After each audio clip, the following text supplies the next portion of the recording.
Hey there, gang. Here it is. That is the DC Comics solicitation catalog for May 2022. I'm about to go through this catalog, put together my order for my local comic book store. I'm going to let you know everything that I intend to buy, and by extension, what I think you should be buying. Going to let you know what I am not going to buy, and also by extension, what you should exercise the willpower to avoid as well. So if you like comic books, stick around. We're going to have some fun.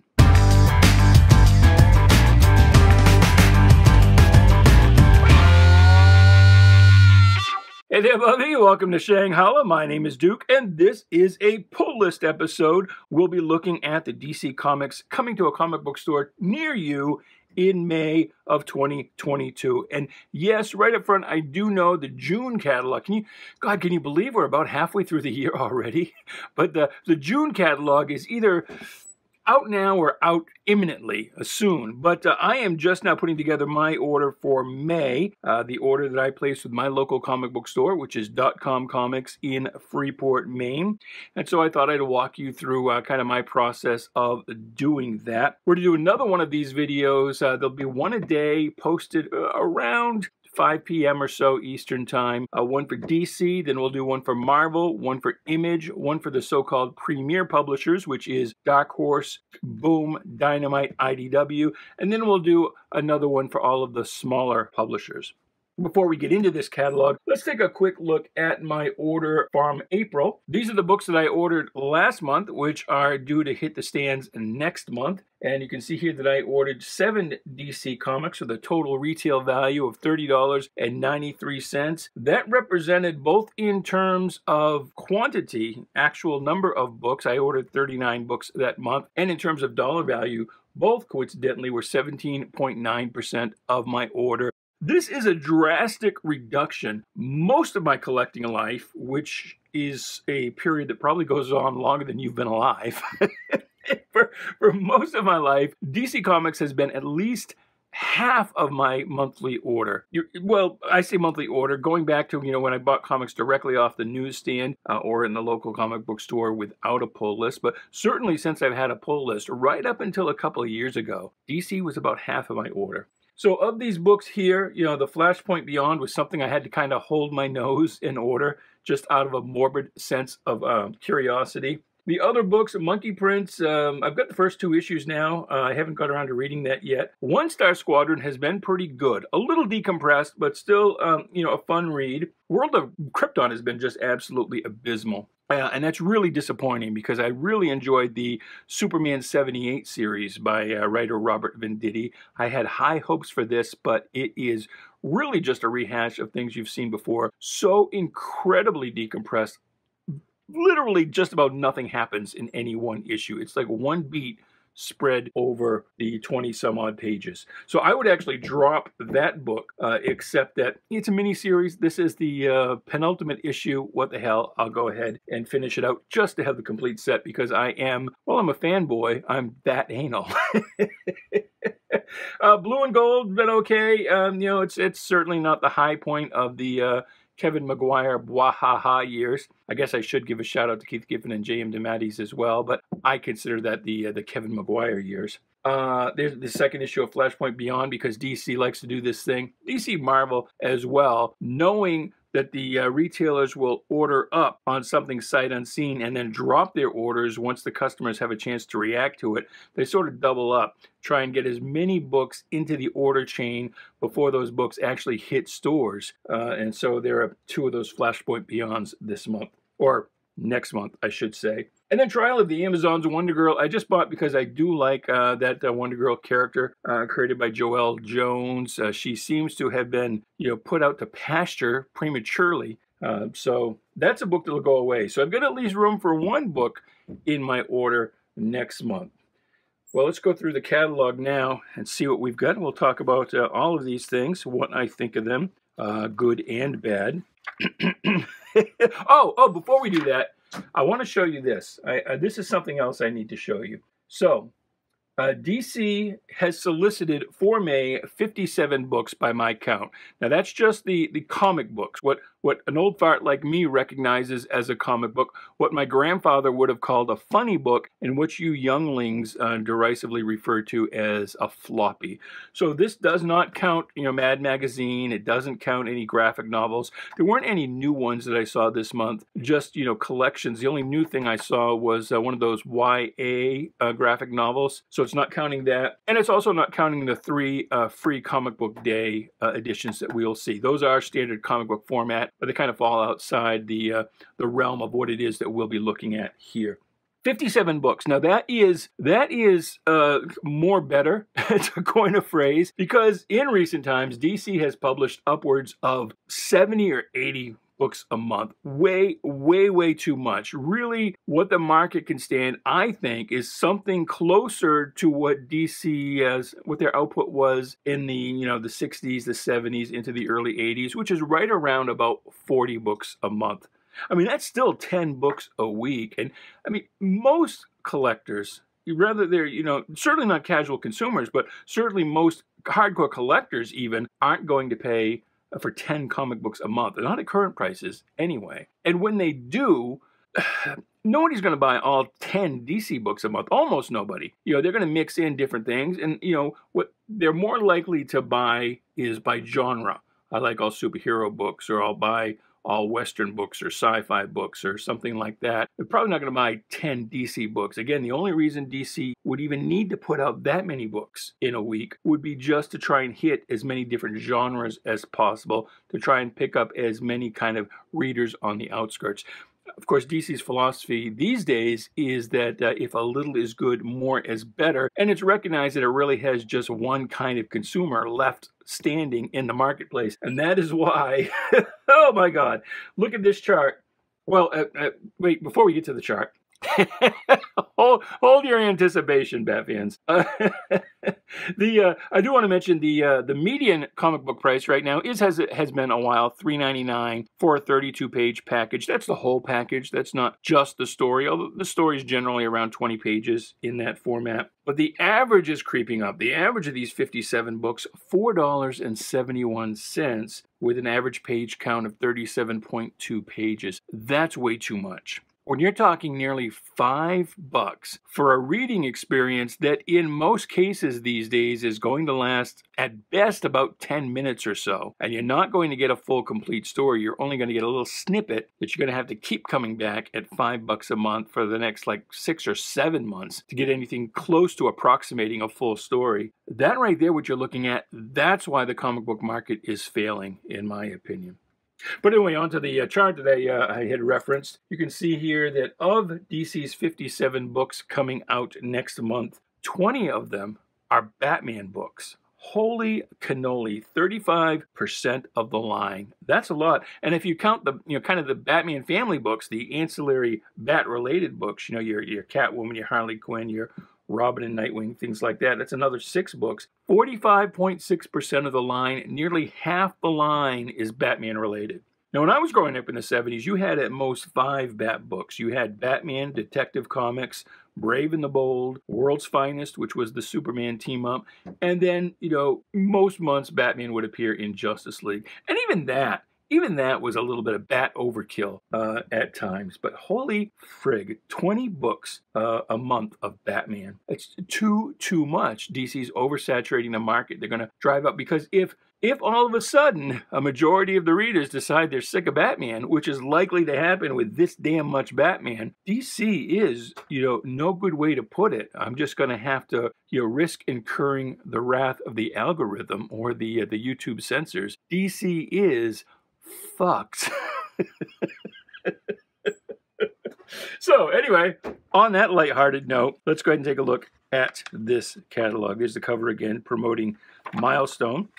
And we're going to start right off, as you might expect, with Batman. Batman number 123, Shadow Ward. Now, I checked out of Batman a while ago. Again, I was just getting sick of it, and the stories were taking too long to go anywhere. But I specifically didn't buy into this Shadow War stuff just because it crosses over to so many titles I would not buy anyway. I mean, look at this. We're on part 5, and so if you want to buy into this, there's a part 5, part 6 in Deathstroke, part 7 in Robin, and I think these The Shadow War Omega and the Shadow War Zone are tied in, and likely these aren't complete done in one stories. These are tied in enough that you're almost certainly not going to know what is going on here. Let me adjust that light for you a little bit. There you go. Is that better? Sorry about that. Year and a half in, it's still kind of a learning experience making these videos. So I'm out. These other books I wasn't buying anyway. Deathstroke, Robin, couldn't fit in those. But if you're a comic book buyer on a budget, and who isn't, think about this. You've probably got a number of books you buy every month. You're buying a lot of regular books. By putting out an event like this, DC is asking you to drop some of your regular purchases in order to fit in this other stuff. Some of it is like $6 for that one book. So none of that is anything that I am buying. Here's some more Batman Fortress #1. Ooh, a new Batman #1. Imagine. Probably be a dollar book here in the future. And that is, I don't even know the writer, Gary Whitta? I don't even know who that is. But it's like, why can't that be a story in the regular Batman book? Why does it even need to be a separate thing other than DC just saturating the market? You get a Batman 2022 annual here. $6 for 48 pages. Too much. I remember years ago when the first independents, of course, what is an independent comic book? Back in the day, we referred to an independent comic book as one that didn't have any ads. It operated independent of advertising. Its sole source of revenue was sales of individual copies. DC and Marvel, replete with ads, those were the mainstream. So when companies like Dark Horse and whatnot that had very few, if any, ads, when those first started going to $2.95, I was like, there's no way in hell I will ever pay $2.95 for just a regular DC Marvel comic book. I will quit collecting before I do that. Well, that price point came and went. Now we're up to $3.99 for a regular comic book. I'm still buying, but frankly, what I spend on comic books hasn't changed in the past quarter century. It's about $25 a month. Well, it used to be about 20 and 25. Now that in Maine we have to pay sales tax on comic books, don't get me started about that. It's between $25 and $30 a month that I spend on comic books. So what I spend on comic books haven't changed. I just buy fewer and fewer of them each month as the price goes up. But there is a point that I'm still like, no, there is a hard line. $3.99 for a 32-page book, which is like a 20-page story. That's really my max. And $6 for 48 pages, that's going to be like what? Maybe about 28 pages a story? No way. Won't even consider it. Batman One Dark Knight, it's just another damn Batman book. It's written by Jock, which will be a selling point for a lot of folks, but really not so much me. Here we've got Flashpoint Beyond, and I did reluctantly buy into this just because I'm sort of curious to see what horrors the DC will commit on the continuity this time around, although it is written at least in part by Jeff Johns, and that's usually a good sign. I find that Johns, as much as anyone can actually write a comic book, most writers these days think that they are writing TV and movie scripts, and they write like beat for beat. They're so incredibly decompressed. They don't recognize that comic books are a different storytelling medium with different rules. Johns, perhaps counterintuitively, who has the most experience, as far as I know, of anybody in the DC stable with movies and television, he writes the best comic book scripts. Seems to recognize the differences in the medium. But here we've got this semi-alternate timeline, Flashpoint Beyond 2, 3, and 4. So again, DC has managed to put out 5 issues of this series at a not inconsiderable $4 for 32 pages, which is, again, I really had to hold my nose at that. But only because of what it is, and again, I'm buying into this really with the same sense of the same feeling I might get when I slow down when I drive by a train wreck. I just want to see all the twisted, mangled bodies. I'm not really expecting anything that is going to be awe-inspiring in a good way, the way comic books were when I was a kid. Sorry, that was just me banging into the tripod. But DC has managed to put out 5 issues of this series before anybody has seen any of them. So it's really locking in the retailers early. What that means, because these books are non-returnable, you're going to find a lot of these, I think, in the dollar bins. The retailers that did not drop their orders on subsequent issues 2, 3, and 4 fast enough or deep enough, you're going to see a lot of these in dollar bins and clearance and discount racks in the future. In the fairly immediate future. But DC don't care. DC got its check. All right, Flash, the fastest man alive. The last time DC had a book out by that title, it didn't last very long because it was pretty horrible. I'm not expecting much more here. I did not buy into that book. Action Comics Annual, that's the same thing. You know, $6 for 48 pages. That's an easy skip for me. Just not interested. Aquaman Andromeda. Now, I could use a good Aquaman series, especially one that maybe adopted a little bit of the movie continuity, one that treated the setting as a character. I mean, Aquaman done properly really should be like Underwater Conan, or Lord of the Rings Under the Sea. That's what Aquaman should be. And this sort of looked like it might be that a little bit, by the cover. It's by Ram V, which is... A lot of people really swear by Ram V. I only lasted a couple issues on his Swamp Thing. But, Ram V is it's at least a name that doesn't immediately chase me away. It is a prestige format, $7 for 48 pages. So if we think $6 for 48 pages is too much, am I really going to pay $7 for 48 pages? So the answer was no. It's a 3-issue prestige format miniseries. I don't need a prestige format. I just need a regular comic book. Put it out on newsprint even, or something close to it. You don't need the fancy graduated coloring. Just regular, flat, standard comic book coloring is fine with me. Get it out there cheaply. If it turns out to be this wonderful Watchmen-like thing that, all the fans respond to, then you can put it out in high-quality prestige format reprints. But right off the bat, it ought to be, well, cheap. But the other reason I didn't buy this is because it's 48 pages, and that probably means the story itself is going to be about 30 pages, maybe 32. I think. I really wish DC solicitations would say how many pages the actual story is.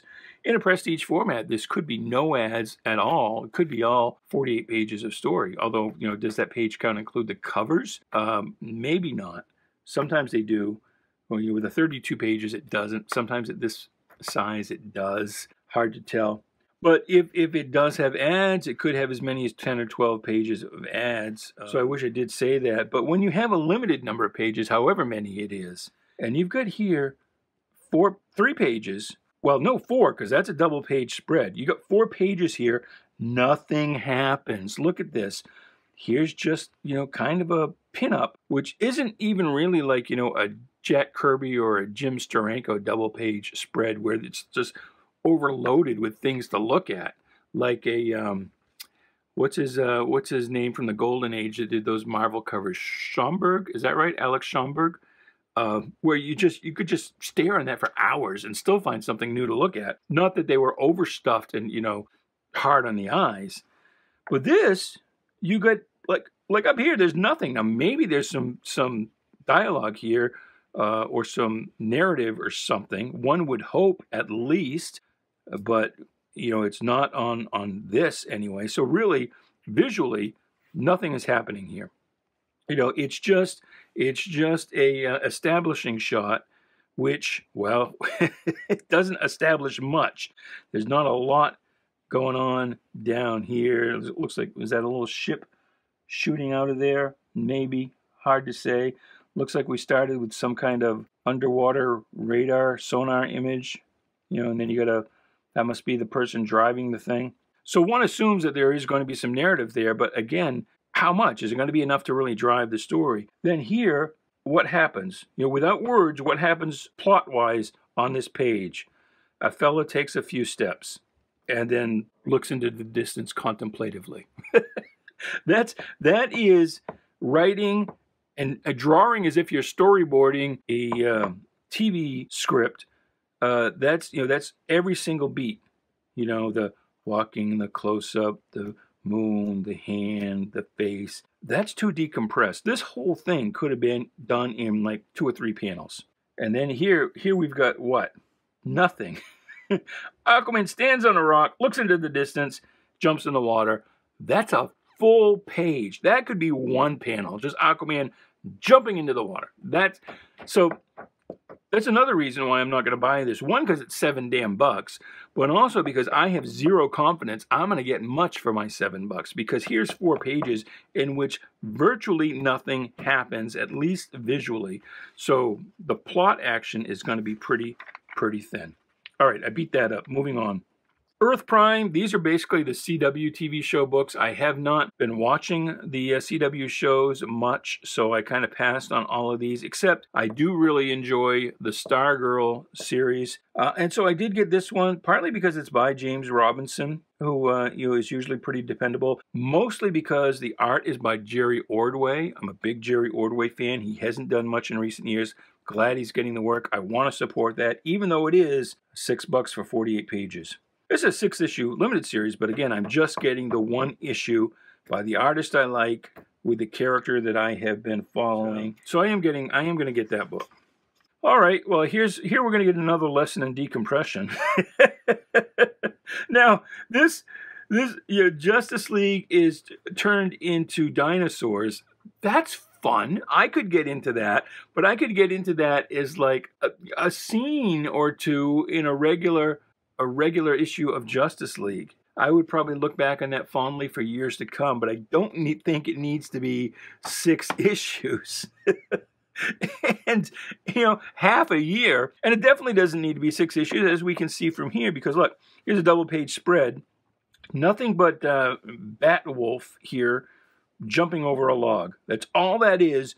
2 pages of this is a regular size book. This is $4 for 32 pages. So that's probably going to be about 20 pages. So 2 of your 20 pages, 10% of your book is just Batwolf jumping over a log. How much dialogue or narrative is going to be here to really move that along?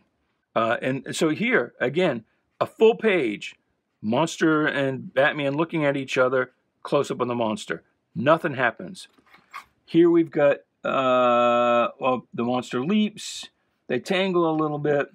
So this you've got a little bit going on here, but there might be 20 words in that page, possibly, the way books are written these days. At least, this is maybe reminiscent of a Spider-Man fight, but Stan Lee would have really filled this page with not overfilled it, not word salad, words for the sake of words, but things that would have illuminated the characters, the personalities, the larger plot. There would have been something to read here, but this, again, probably going to have 20, 30, 50 words on it. This might have almost none. This might have almost none. When you sit down to read this book, those 4 pages, you're going to read in less than a minute. And so that's just not worth $7. Moving on. Nubia, okay, she's a thing. Coronation special. I have not been following the whole Trial of the Amazons thing, other than the Wonder Girl issues that I did pick up. DC versus vampires. I'm all done with Twinkie vampires. I don't need any more of that. This one is interesting, except, it looks interesting. Danger Street, but it's by Tom King. Tom King is kind of a known quantity. I know what I'm going to get, and generally not going to like it. It's basically his, you've heard this from a lot of YouTube channels. It seems like it's his own self-therapy. It's Tom King trying to work out his inner demons and feeling really bad about himself. And they're just not really fun reads. They're also decompressed, especially when he does a series like this. And also, Tom King blocked me on Twitter. So my theory is that if I don't exist to you, neither does my money. So there you go. And a lot of creators have blocked me on Twitter, either my regular account, Durago Duke, or my comic book account, Shanghalla, or both. And in most cases, I don't remember having had any interaction with that creator at all. At least in this case, I was being critical of Tom King in a few tweets. I don't think I was being overly troll-like or alt-right-like or anything like that. I think I was just being standard critical of his work. And so he blocked me. The only thing I don't like about this is Danger Street. I'm hoping that this is not using the dingbats. I'm a big fan of Jack Kirby's Dingbats of Danger Street, and I've always kind of fantasized about doing a dingbats book for DC. And I would have probably called it like the Danger Patrol or something like that, just to kind of modernize the name. So I'm hoping that that is not a dingbats thing. It looks like it's a New Gods thing. We'll see. Blood Syndicate season 1, you know, see, and this is more of how writers and editors these days think in terms of Netflix pitches and TV shows. A comic book really shouldn't be season 1. You know, in a comic book, in every individual issue, there should be some aspect that is introduced, explored, and resolved. Even if the larger plot does carry on, there should be a reading experience. And all something like season 1 telegraphs to me is that this is going to be an overly decompressed mess. So I just, you know, and it's by Jeffrey Thorne. And I was pretty high on Jeffrey Thorne, largely because of his interviews on the Comics by Perch channel. He seemed like an altogether thoroughly nice guy. Well, not all nice guys can write nicely. And his Green Lantern has just been kind of a... It started out okay, just okay, and then it's kind of turned into a bit of a meandering mess, and I'm not really in. So this... A thrilling new debut for Appy Heritage Month. What is Appy? I have no idea. Does it even say in here what Appy is? You know, you might help a fella out by saying, you know, what the heck it is. It's a new character, but apparently, and it's okay. Greg Pak, by the way, is another one who has blocked me. So I'm not going to buy it just because it's by Greg Pak. He's blocked me on Twitter. He's one that I can't think of any reason. The only thing I can think of is I had said that I was not buying Firefly anymore because, again, it was too decompressed. Didn't feel like the characters really, they didn't have the voice of the characters from the TV show enough, to my opinion. And or rather because of that, or if I just got caught in a blockchain, I don't know. But same theory. I don't exist to you, neither does my money. But this is... It's basically Milestone Firestorm, but it's a guy and a girl who merge together, taking on the form of the guy. So it's like Milestone Transsexual Firestorm. It's like, maybe, I don't know.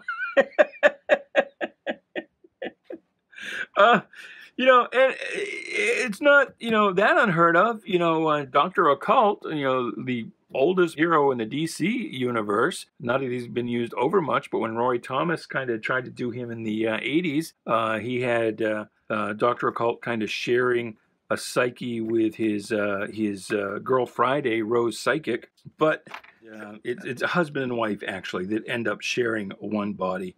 So, I don't know. But I'm not buying anything else from Milestone. So, is that intriguing enough? Well, again, Greg Pak says no. So, Justice League Road to Dark Crisis. So, DC has an upcoming, another crisis. You know, the annual Crisis event. Crisis was a good annual event when it meant a Justice League Justice Society team up. But when it means these universe spanning, after this everything changes and nothing actually changes. Nothing, you know, I am not opposed to nothing changing in comic books, you know, to that sort of illusion of change. You know, if they concentrated more on story and plot and entertainment as opposed to, you know things have to grow and evolve. Not really. You know, rather it's this month, next year. I just want to read an entertaining Flash story. You know, I don't really need him to grow. But anyway, this is one I think I'm going to hold my nose and buy. It is $6 for 48 pages, but it promises to feed into this event. And it's like, if I don't read this, will I even know what's going on with that event? And it does have this kind of neat, and this harkens back to the original Crisis, this kind of neat pariah cover. So I have asked my retailer to try and get me that cover. Sometimes he can't because we're a small shop, so if it is a ratioed thing, he might not be ordering enough of the regular book to even get the variant, but I've asked to get the variant. It's a free comic book day edition, and so you'll see that on my order form, but that's really just to remind my retailer to put one in my box. These two, I think, have been out as young A books, and this one I did buy, although this was like a 160-page graphic novel. Here it's, it just says standard periodical, 32 pages right there. So that's got to be quite trimmed down, edited down from the original YA. This is an original YA book. This is 208 pages, 17 bucks. That's probably about a standard price point, not too bad. Again, pretty decompressed. You get 2 pages here of just Zatanna's in love. Yay, a doorway opens up. Hooray. Again, that could have been done in just a couple of panels. It doesn't need to be 2 pages. This whole thing with all the photographs, again, I guess this is establishing the relationship, but we've just got this here. Do we really need it again there? And then that's just, you know, a full-page pinup, which, again, these 4 pages will take you about a minute to read, I'm sure. But you've got 208 pages at least this time. This isn't something that I would buy just because it's not for me, even though I do love Zatanna. But, you know, I'm glad it exists for those it's aimed at. I just worry that they're not going to get as much as they might hope for. And this is... These are more collections and trades. Oh no, the Sandman, and it's like, when is Vertigo not Vertigo? When we've decided to stop using the Vertigo name, I guess. So instead of Vertigo, it's just now Sandman Universe. That's pretty much what used to be Vertigo, I guess. Whatever, you know, that's just kind of recycled. It's like New Coke. It's just trying to imitate something, but be different enough that maybe you'll buy it. So James Tynion IV is kind of a big deal now for a lot of people, so that will probably do okay. Well, it's the second issue, so it probably did okay, but we'll see. Now this, though, this I like. Fables. Now, I never really bought into Fables when it was around originally. I have picked it up through, you know, auctions and things like that, you know, big gobs of back issues. I have not completed the run yet, because it's quite a long run, really, 150 issues. I like that we're picking up where we left off with issue 151, you know, resisting the temptation for a new #1. It is by Bill Willingham, still, art by Mark Buckingham, and you can see here, now this is a kind of decompression to me that kind of works. You get 2 pages, and what's happening here? We've got an establishing shot, and you just got a guy walking a couple of steps. But I like to think that there's going to be enough dialogue here that it's like going to set the stage. It'll let us know what's going on. This whole page is just something in the woods looking at her, and maybe she does or doesn't notice. And kind of the same thing here. But the art is interesting enough that, you know, I'm going to linger over this art a little bit. And I like to think with Willingham, there's going to be, you know, enough going on here. Again, this page is really broken down. This is something that probably could have been done in a couple of panels as opposed to a full page. But I feel like, you know, I'll get through those 4 pages in more than a minute. So I got a better shot at getting my money's worth. So even though I never bought Fables when it was new during its first incarnation, I have bought enough of it in back issues and enjoyed it enough. And, you know, through the comics media kind of, you know, reviewing this book, it has built up enough of a reputation from those positive reviews that I feel confident enough I'm going to enjoy this. Plus, it's not just superheroes. I'm a little sick of superheroes, even though I've been reading them all my life. And as a kid in the 70s, that was about all I would read. I'm going to add that to my pull list. And now we're into kind of, you know, and the rest. This is the Professor and Mary Ann part of the catalog. So, Action Comics, I have not been buying just because Philip Kennedy Johnson really kind of turned me off with his Future State story, where there was a House of L thing, and you had the son of Superman kind of rampaging across the universe, killing millions of people, and then Superman shows up, and he's like, oh, come with me, I will teach you to be a better hero. And it's like, no, he needs to pay some kind of price for that. You know, all the people, the millions and millions and millions of people who related to or who loved those millions of people that he killed, they're going to want something more than, okay, well, he'll just go off with Superman and learn to be a hero now. No, this fellow doesn't get Superman. Superman's dilemma would have been, this is my son, but I have to bring him to justice. That would have been the conflict there. So I don't really like his take on Superman. Aquaman, blah. Batgirls, blah. DC has this thing with plurals lately, which is really just a way of shoehorning in a new version of the character, which is, all right. Batman Beyond, Neo Year, that's funny. I never really watched the Batman Beyond cartoon, so I don't have much nostalgia there. Batman Beyond the White Knight, this is a Sean Murphy book. Sean Murphy lives here in Maine, so I feel like I should support this book. But the problem is, again, it's $4.99 for 32 pages. So if DC can put out a regular 32-page book at $3.99, why is it charging $4.99? Is it just for the cardstock covers? I don't need those cardstock covers. Is it because Sean Murphy demands more? I don't know. He's kind of supporting a studio rather than just himself. I don't know. But I'm just not willing to pay that extra dollar. Maybe his stuff is good enough to you. And I'm not saying it's bad, but it's just sort of a point of principle. I'm not going to pay an extra buck. You might like it enough that you're willing to. I'm not. Batman Killing Time, whatever. It's another Bat book. Batman the Night, whatever. It's another Batman book. Batman Urban Legends, whatever. It's 4 Batman books in one. Batman Superman World's Finest #3. I did buy #1 off the stand. I was hesitant. Mark Waid's another one who's blocked me online. And I think I just got caught in a blockchain. I don't think I've ever really interacted with him. He used to be one of my favorite writers until he kind of went off the deep end.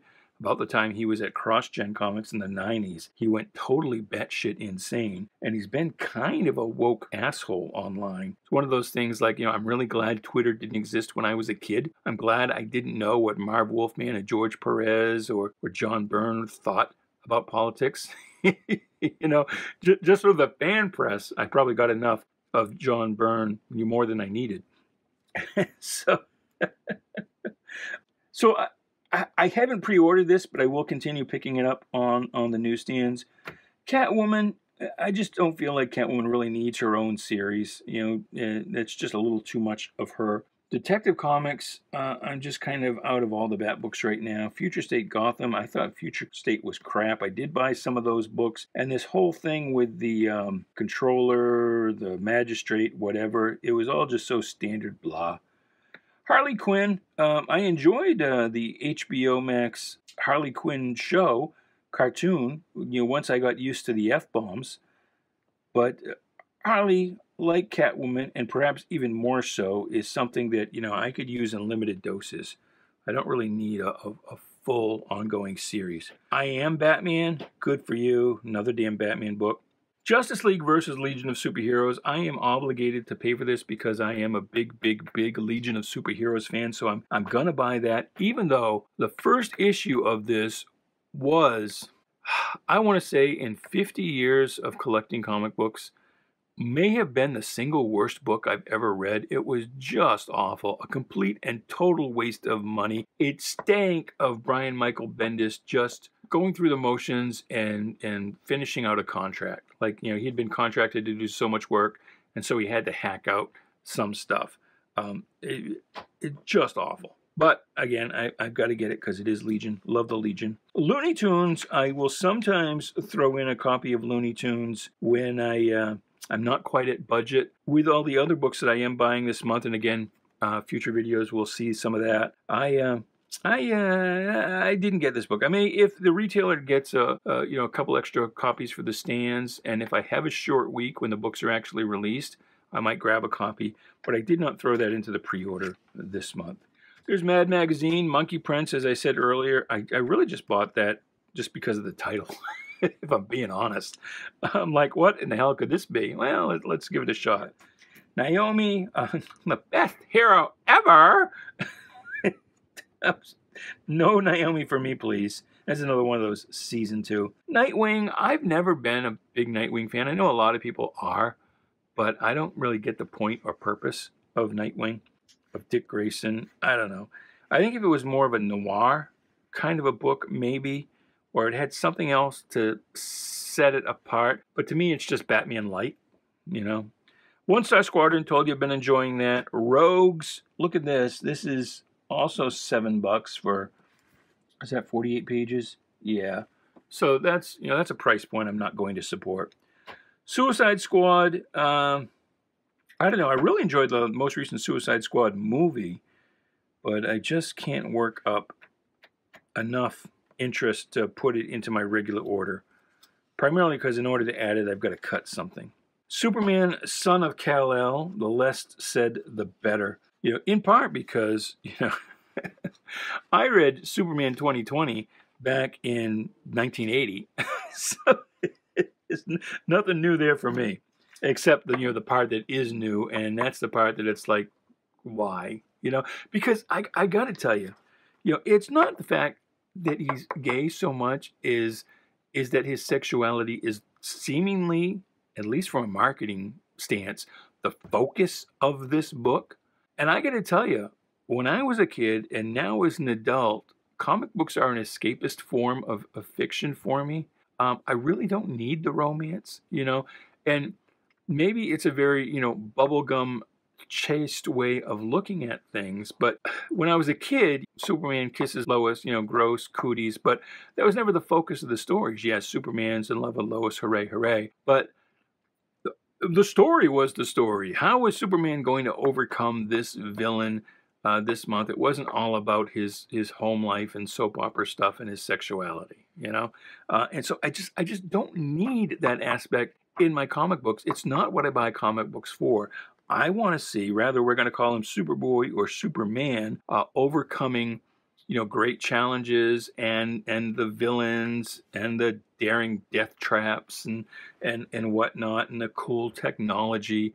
I don't really need to see him out on a date for the most part with boy or girl. And of course, the other thing about this book that I despise is I did enjoy the John Kent character, you know, when he was 10 years old. Aging him up just ruined the character for me. Again, it was something, there was no point and purpose to that other than Brian Michael Bendis wanted to have a Superboy in his version of the Legion and felt that was the way to do it. So that's that. Swamp Thing, yeah, I don't know. I say I want things different than superheroes, but Swamp Thing just, to me, it's always hitting the same damn note. So Task Force Z, whatever. Teen Titans Academy. I can't tell you how much I despise the Titans, frankly. Of course, to me, the Titans are always, you know, Perez and Wolfman's new Teen Titans. Cyborg is a Titan. He's not a member of the Justice League. All of these other Titans that have been added in, it's like, the Titans is starting to be like the X-Men to me. Like, there's just too many damn characters I don't care about. So there you go. So Flash, I'm not sure why we've got a Flash and a Flash Fastest Man Alive book, but there it is. Nice House on the Lake. That's a, oh no, it's James Tynion. I was going to say that's Joe Hill. But that's another thing that it's like, why does this need to be a comic book as opposed to a short story or a TV show or something like that? What about it lends it to the comic book medium? And is it going to be so decompressed I'm not going to feel like I get enough of anything? Here's more Swamp Thing. What have we got? Oh, this is Swamp Thing Green Hell, and this is regular Swamp Thing. Well, that's all. You know, if 20 is a lot of Batman books in a month, for me, really, 2 is too many Swamp Thing books. Wonder Woman is, I don't know, whatever. DC's really been trying hard to make everybody love Wonder Woman and seems to think that if it puts out more Wonder Woman books, that will, you know, trick people into believing that she's so important they've got to be buying Wonder Woman. I've never been that big into Wonder Woman other than the George Perez run, which is just an absolute classic. Wonder Woman's been kind of hit and miss for me, and mostly miss.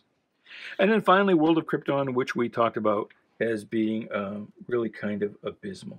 So there you go. That took a lot longer than I thought it was going to be. The rest of this is all trade paperback collections and things like that. Nice little ad. It's a good show, by the way. I haven't watched every episode, but the episodes I've watched have been enjoyable.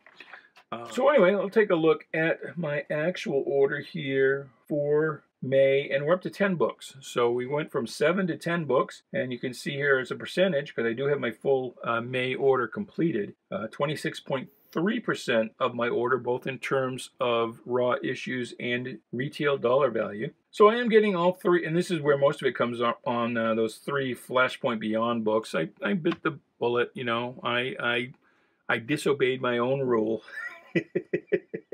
So 2, 3, and 4 of that. We added in Fables and the Earth Prime Stargirl book and the Justice League Road to Crisis, which again I had to hold my nose and do. But it really, if I'm being honest, I bought that book mostly so I can do a horrible review of it. I'm expecting it to be a stinky pile of trash. And then the books that I have been buying: Monkey Prince, One Star Squadron, World of Krypton, and Justice League versus the Legion. So that's it. That is my DC Comics order for May. Let me know down in the comments below what you're going to be buying, what looks good to you, what you're going to pass on. Let's really open up those snark lines in the comments below. Other than that, the code word for this video is let's say DC Booger. So if you want to be entered into the big contest for once I reach 1,000 subscribers, I don't know what I'm giving away yet. I still haven't decided that. I got a while. We're only at about 814 as I film this. But once I get to 1,000, there'll be a prize, and you get an entry for every time you leave a comment with the code word. I can't remember how we got on boogers, but it's a different form of booger every time. So for this video, DC Booger is the code word that will get you an entry. And you can have as many entries as you leave code words. Other than that, like, share, subscribe, comment, do all the groovy things. We'll see you next video. And until then, goodbye, good luck, and please be good to each other.